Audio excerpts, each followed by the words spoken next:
আসসালামু আলাইকুম। আশা করি আপনারা সবাই ভালো আছেন। আল্লাহর রহমতে আমি অনেক ভালো আছি।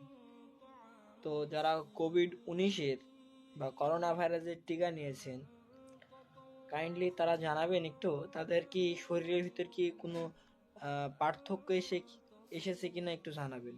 কারণ আমি করোনা টিকা দেওয়ার পর থেকে প্রায় ২-৩ মাস পর থেকে মানে আমার গায়ে কোনো অ্যালার্জি ছিল না।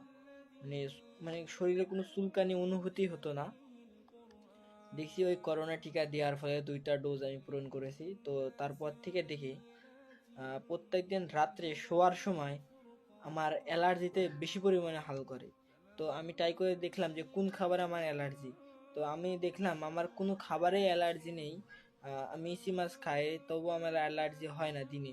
যদি রাত্রে শুই মানে ঘুমানোর আগে তো ওই টাইমে শরীরে প্রচুর পরিমাণে অ্যালার্জি এবং ঘুম থেকে যখন উঠি তখন আমার অ্যালার্জি হয়। তো এই যে ফুল শরীর আমার ফুলে যায়। তো এটা আমার টিকা নেওয়ার আগে ছিল না। তো টিকা নেওয়ার পরে আমার এরকম হাল হয়েছে। তো তারা যারা কোভিড-19 এর টিকা নিয়েছেন অবশ্যই তারা একটু কাইন্ডলি জানাবেন যে তাদের কি শরীরে চুলকানি অনুভূতি হয় কিনা। তো ভিডিওটা আজ এই পর্যন্ত, থেকে দেখা হচ্ছে অন্য কোনো ভিডিওতে।